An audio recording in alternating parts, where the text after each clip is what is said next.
Hacks likes this very much. Welcome to Coffee with Toffees.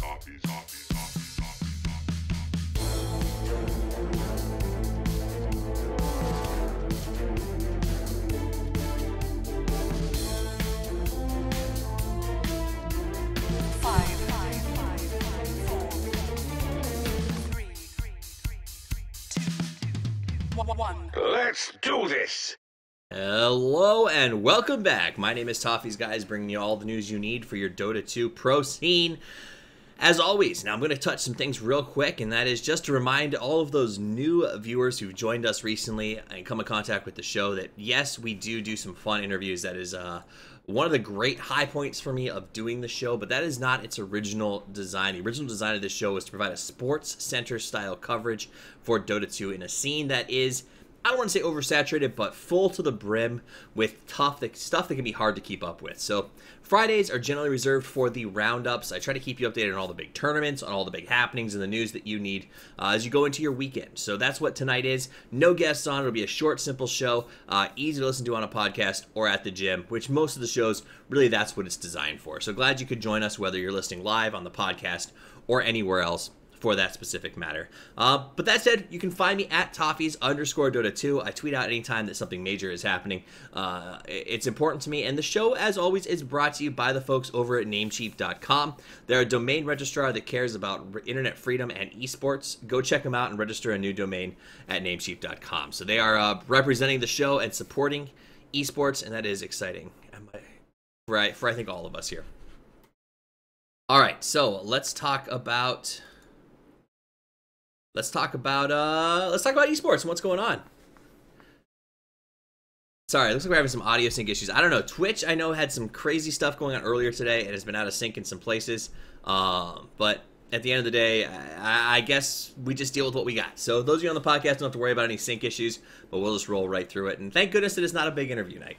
So the first piece of news that's definitely worth mentioning and talking about is this Eternal Envy drama that's going on right now. It's not news, but Eternal Envy did put up a tweet today that said, does anyone ever realize that I don't give reasons to why I kick players because it's negative on the players, you fucking idiots.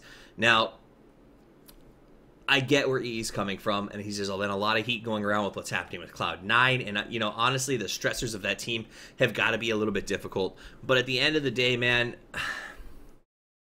EE-sama is like a real thing. There's a lot of fans out there who look up to you, and I know that this is heavy duty, and I respect what you're saying. Calm down a little bit, man. I love this guy. I want to see him do well. I want to see him look good. And I was a little bit bummed out when I saw him rising to the bait of not necessarily Reddit, but just people giving him challenges. And it is what it is. So we'll leave it at that. Know that there's some stuff going on in Cloud9 right now. Or a lot of shots being fired at Cloud9, I should say, after their performance in the last tournament, sort of what's been going on all over the place. And yeah, you know, Talk Nora over in Twitch chat says it really well. He says, you know, Eternal Envy, you're the face of the organization. At the end of the day, whether or not you think that or want to go off like that, it's just the nature of the way that the business works. If you want it to be a business and you want it to look like that, you are the face. Everybody associates EE with Cloud9. Peanut butter and jelly, man. And if peanut butter flipped me off, I'd probably say that Jelly's not a great person either. So I believe in you. I believe in your team. I think Cloud9 is a great team, and I really want to see you guys do well.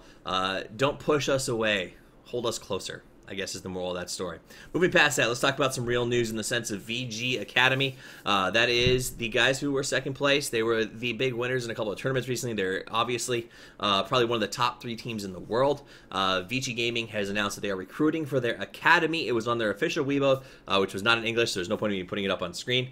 But what you can know about that is if you think you've got what it takes to apply to their academy, all you have to have is 6K MMR to go through the audition process. So that's that's going to rule out some folks. In fact, that may rule out some of the pro players that we know and love every single day. So interesting, good news if you're a 6K'er who's looking to get into Chinese Dota. So go check it out. Next one up, and this is an interesting one that is kind of going all over the place. Dota Pit posted on Twitter today that Team Fire is withdrawing from Dota Pit Season 3. Normally this would be under the tournament news section. However, there's a reason that it's here, and that is because it sparks all kinds of player news to sort of follow that. So, Team Fire withdrawing. We know that that is true. It is an official statement from the Dota Pit group that Fire is no longer in the tournament. Jimmy, so a lot of people started talking about what happened. Did the team disband? That was motivated because today, 7mad, or eMad if you want to go with that, says on his stream that Fire has called it quits. He said that on his stream unequivocally. At the same time, Ush, another member of Fire, was standing in for Team Tinker. So the question is, are they still around or are they not? Jimmy Ho, Demon, the mercenary man, tweeted out that shortly thereafter to clarify some things, as there was a miscommunication, Team Fire did not disband. We will continue on Fire, Fire, Fire, Fire. Okay, so now what we have is maybe they're having some trouble, but it's not over. And then we see a follow-up by their old manager, Kat, and she says Fire has disbanded. The team replacing it will have a few members of the former roster, but it is not Fire, even if they do keep the name. She said she's not leaving because her and Fluff are a combo meal. So, Fluff out, the manager out as well. She makes a very charged post on Twitter saying, hey, it doesn't matter if you call yourself Fire, you're not the real Fire. So, what we take away from this, and we don't know all of the overall details, is it looks... Demon says we're still Gucci. Ush has been playing with other teams. Matt has been playing with other teams. We know that Fluff is out. So there's a whole lot of changes coming down the pipeline. I'm not even sure where it's going to go, but they did pull out of a tournament. So it's big enough that we're looking at a total roster shuffle. Yeah, and as Edinid says in Twitch chat, roster shuffle 3.0 is a great way to describe it. Fire is one of those teams that has had so many inceptions and so many changes and so many evolutions since they were back, since you could say they were back SNA when they were the Sneaky Nicks Assassins, or before even that, when they were SNA +4, it just keeps happening. I really want to see them stabilize. So hopefully that happens, but at least you now understand a little bit about what's going on with all of that Fire drama. Last piece of pro news, and it's not necessarily pro news so much as pro-positive news, I guess I should say. It's been officially announced. If you haven't heard it yet, it is happening. Coddle Guy, a caster who has been working in the arena for a little over a year, 2 years now, has made it to... It's Mad Brax Demon. Yes, what I thought. Has made it to the big leagues. He's signed officially with Beyond the Summit. He will be moving to LA and will be living at the house, from what I understand, or in the general vicinity. I have had, I've heard implications that they're even moving his wife out when she finishes school. So we're all really excited, and we say I think a lot of us in the community are excited to see Coddle do this. And here's my take on why, and this is why I think it's important to recognize Coddle Guy's achievement. We, and I say we in the general sense of most probably the watchers, a lot of the content creators, a lot of those amateur casters out there like myself, we live in a generation where we're sort of third or fourth generation coming to this Dota 2 scene. We would love to be involved. We love to make content. We love to get podcasts going. We love to cast. But at the end of the day, breaking into the big business is tough. I do a show, and, you know, if it's not a massive guest, 11 to 100 people show up, and that's really cool. You know, Gurg Live goes up, and 1,000 people come, and that's neat, and that's a really cool experience. That said, it shows how difficult it is for a third, fourth, and generation caster or producer to sort of break into the Dota 2 royalty lineup. Coddle Guy did that. Coddle Guy came in, he worked for the 82L, he got his big break with the NEL, he started to work his way up, he joined Gurg and Mott to start out at High Ground TV, and has consistently been considered, and I think I can say this because I know him and I feel strongly about it, one of the hardest working casters in Dota. The guy will grind it out for 13 hours, the guy does research before every game, he does it, and he does it well. And at the end of the day, I am happy and excited and proud to say that Coddle Guy, a professional, an excellent caster, and a good friend, gets a chance to go to the Beyond the Summit house. And that, to me, is exciting, not only for those who are trying to make it, but for the future of the sport at the same time. So congratulations to you, Coddle Guy, if you're listening, or anybody else, if you see him, give him a shout out, because know that Coddle Guy is someone who came from the bottom, literally started where the rest of us have. I think when I talked a little bit to LD about this, LD is a good example of someone who came in at the right time. He was doing CS 1.6 did some casting for about 6 months, and then broke into the casting scene in a big way with the TIs. Now, that's great and that's phenomenal, but at TI2, he had been casting officially for about 6 months. Toby, his first big cast at a LAN was totally accidental in the sense of he was supposed to be casting, I think it was Call of Duty, and ended up going to do Dota 2 because he was the only one who knew how to do it. So that's kind of the first generation. Then you see sort of like the evolution from there, and to see someone come in from scratch just makes me incredibly happy. So I will stop being excited or talking about being excited, but know that I am pumped for what this implies for the scene. All right. It is confirmed that he's living in the area. I doubt it'll... Well, I don't want to say that for sure, but I doubt it'll be in the house. His wife's going to be there with him, so it'd be kind of weird, right? However, you know, their apartment was tiny, like super tiny in New York, so who really knows? And Ragnar's, I'm not going to change my clothes because you deserve my hardest work, okay? You deserve me to look good, man. I would assume it's the area. Can you imagine living in the bedroom across from Zayori and LD with your wife, like in the bedroom, like sharing a kitchen and a bathroom? As far as I know, there's no women that live in the BTS house, so we'll see how that goes. All right, so now let's move on to tournament news. This is actually pretty relevant. The first team to be invited to ESL 1 Frankfurt has been announced, and it is going to be secret. So it's gonna be secret. I'm excited about them going out there. I mean, I think it's a logical invite. It makes sense. They were revealed, and I think all of us went, no surprise. It is a European team that is the best Western, or the best European team. I guess you could argue that EG is currently the best Western team, but they're the best European team out there. So why wouldn't they get that initial invite? Next up, so that's the first one. Second thing you need to know is this was kind of swept under the rug because DAC and some other stuff was going on.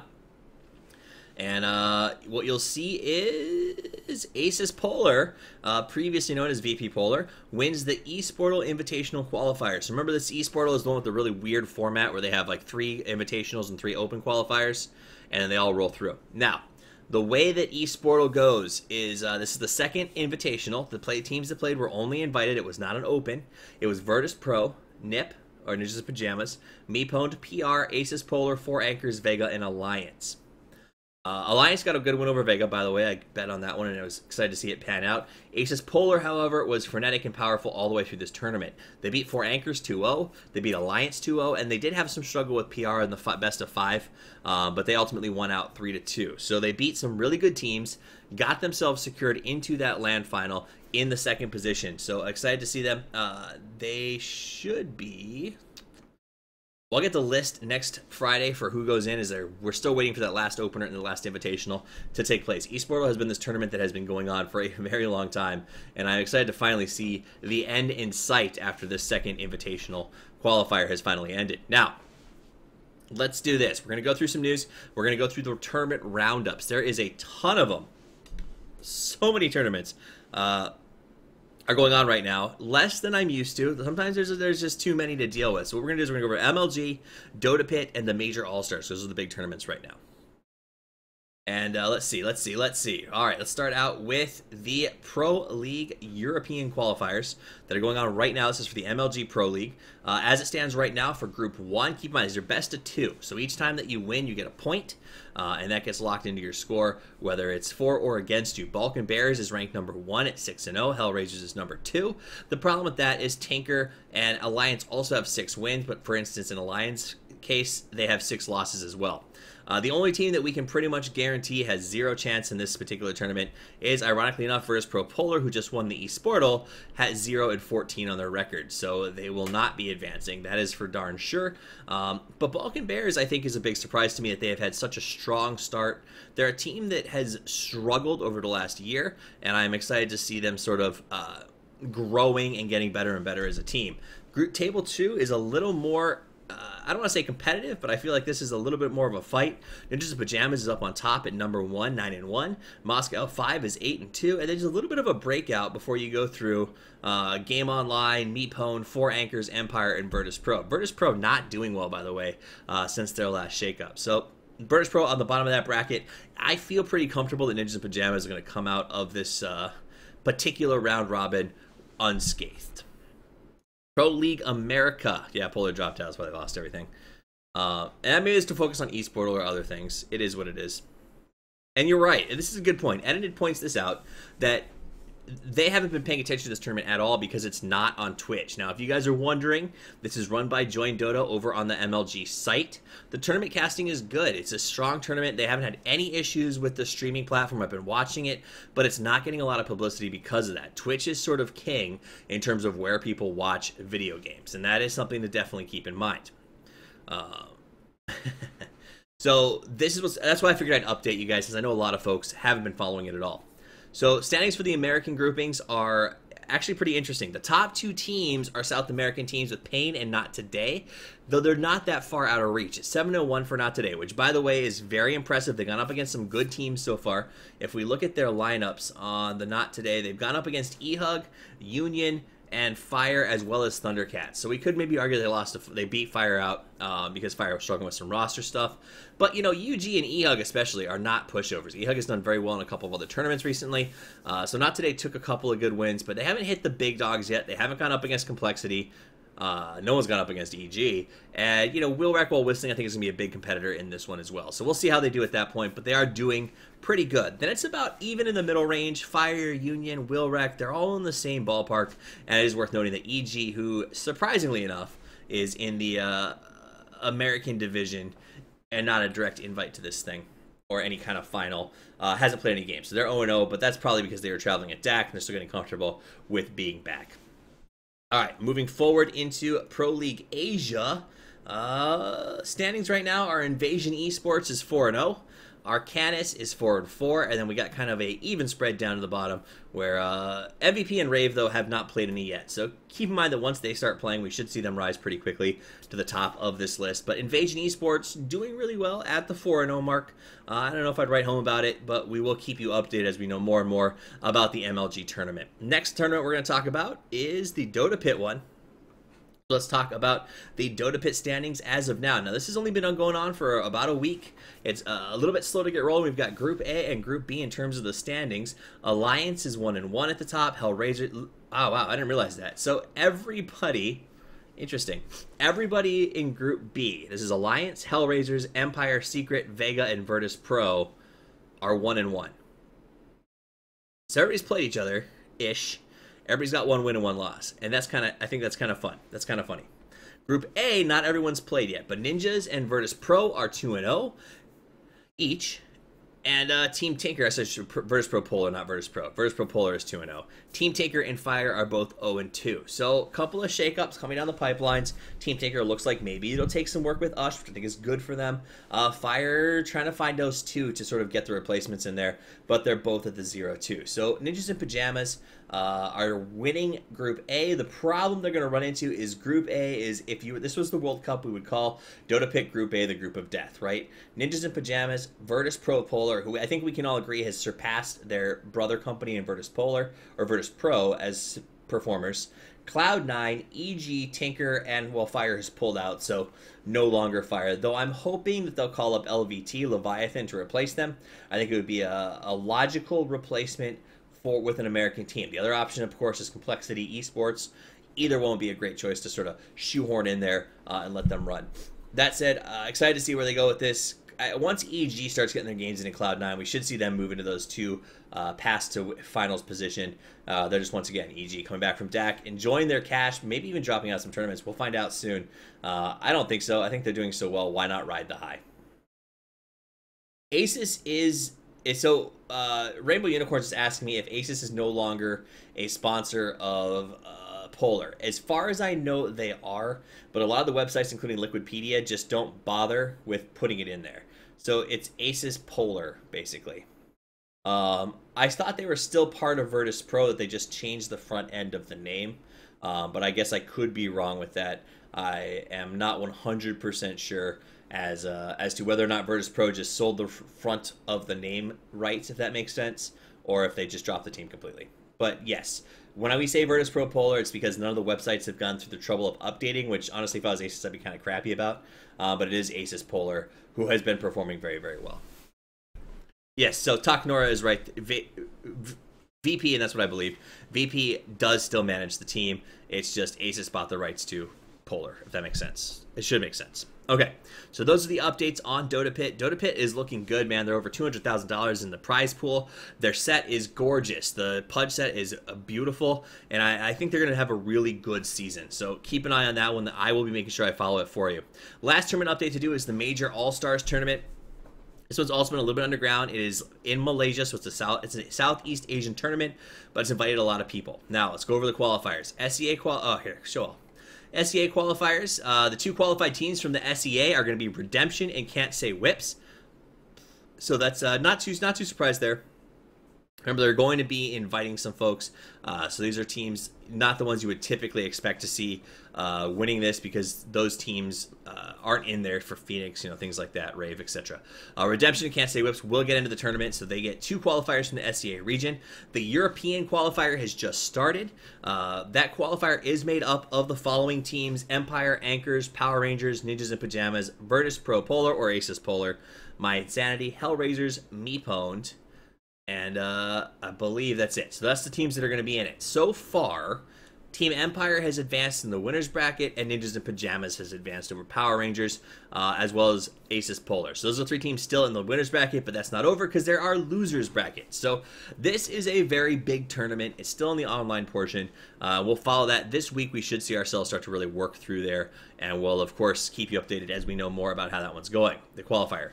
American qualifier is officially done. Team EHUG went up against Fire and beat them 3-2. So Team EHUG, the team that SNA, the Infinity Plus 4 stack is what they called themselves for a little while. SNA, the guy who helped start Sneaking Assassins, is on this team. Infinity, Nabrock is managing it. They are a team that has sort of come into being over the last couple of months in the North American scene, and they came through, and I think they did a great job. They took on Leviathan and beat them. They beat Not Today 2-0, and they beat Team Fire. So they went through a pretty hard lineup. For those of you, I know a lot of folks who listen are... How do you zoom in? I don't know how to zoom. So for those of you who are North American fans, you probably know the names. I'm going to go over the teams that are playing for those who are listening on the podcast in the American qualifier, so that you know just how tough a fight Team EHUG had to go through. Fire, Wheel, Complexity, Union, Leviathan, Void Boys, Team EHUG, and Not Today. That is a stacked North American grouping. Oh, look at that. It does zoom in. Learn something new every day.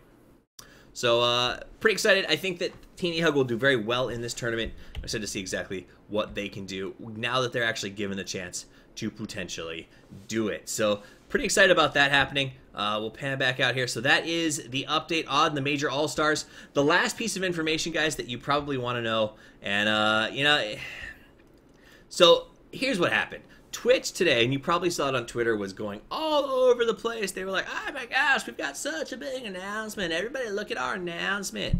Show off our announcement. Well, they had an announcement. And I'll just tell you, just so that you know, Twitch, because it has something to do with esports, I'm sure everybody who's anybody is going to show up when they do it. But at the end of the day, they are going to host a TwitchCon. So basically, they have decided to go ahead and throw their own... Reset to default. There we go. They're going to go ahead and throw their own tournament, or their own con, essentially, like Comic-Con or BlizzCon or anything else out there. Another convention to get us to go to. I can barely afford to go to 1 or 2 conventions a year, so we'll see how this Twitch one goes. I was hoping for something bigger. I was hoping for some more really cool news about partnerings and potentially stream qualities, server space. I don't know. But dropping of copyright issues. But nope, it's going to be a TwitchCon. So we're excited about that, but not as excited as I was hoping I would be. So we'll just leave it at that. Guys, that's honestly it. It's been a pretty slow week in terms of overall Dota news. Everyone coming back from the DAC. I'm trying to get updates on what's happening in the Chinese scene with the Shuffle. Reach out to Skim this week and see if I can get some more information from you guys on that. But at the end of the day, I don't really know what's going on there, so I can't report it to you. But I will try to get that by the next Friday's weekend roundup. We're going to have a Nixie Moon, the designer for a lot of the great items in the shop. She was nominated for Best Designer by a couple of websites this year in the End of the Year Awards. She's going to be on the show next week. We haven't picked a day yet, but we're working on it. And that's going to be part of the community series, a streamer series that we're working on, where I want to get to know everyone in the Dota scene, not just the pro players and the casters, but also people who make the community a better place. So she'll be here to talk about designing, what that's like, things of that nature. So it should be an awful lot of fun. Make sure you guys tune in for that. Now, I do have to plug because that's what we do. First and foremost, Namecheap.com. They're our new sponsor on the show. We have separated from 2P Dota. We will no longer be working with them. Namecheap has graciously stepped in and agreed to cover some of the costs of hosting the show. So thank you to the Namecheap.com. If you want to host a domain registrar, they're the ones to go with. Second, if you want to support the show grassroots style, go to patreon.com/Toffees. Anything that you donate is wildly appreciated. I either put the money into tickets for the Dota FM group, back into the show, or I'll be honest, sometimes I buy diapers for my son because, well, you know, kids are effing expensive, and that is a truth that you may have to learn to live with one day. Secondly, if you want to chat, you can join the chat channel over on Steam. It's coffee.w/Toffees. Anyone's welcome to join. I'll put you into the guild, and you can reach me anytime you want, and that's wonderful. Finally, and the really exciting stuff for me, besides the fact that you can follow me on Twitter at Toffees_Dota2, is the fact that we are partnered. If you're listening on the podcast, if you listen anywhere besides Twitch, we do a live recording of the show. That's our, I say I, not we, do a live recording of the show. And it's been difficult because a lot of folks watch on different avenues, whether it's on the phone, laying in bed, driving in the car, which you probably shouldn't watch this driving in the car, but hey, I'm not here to judge you. It's difficult with the style of stream because I like to stream at a high resolution, and that's not great for cell phones. So we reached out to Twitch. I asked if they would be willing to help me out, and they did. They let me have partner status, so now there is qualities on the stream so you can control just how it looks whenever you want. And the other upside is we do have a sub button now. There is a super sweet sub icon, so if you are a sub and you type in chat like I am right now, you will see that the coffee mug, the Coffee with Toffees coffee mug, which you can order for your own house, is also available on the channel. So I recommend getting that because it means that when you come back for future interviews and you type a question, it's a lot easier to spot. Secondly, we're working on an emoticon right now. Hopefully it'll be out soon, but I think that you guys are really going to like it when it does eventually come out. That said, that is the show, man. That's what we got for you today. We went over the news. We've covered everything. It's short. It's sweet. It's Sports Center for Dota 2, and I'm glad that I could spend the evening with you guys. I'm going to cut the stream in just a minute and go through the editing process to make sure that this is up and running for everybody who wants to take it to the gym with them tomorrow. But thanks for stopping by. Have a wonderful night. Play more Dota, and as always, Toffees out.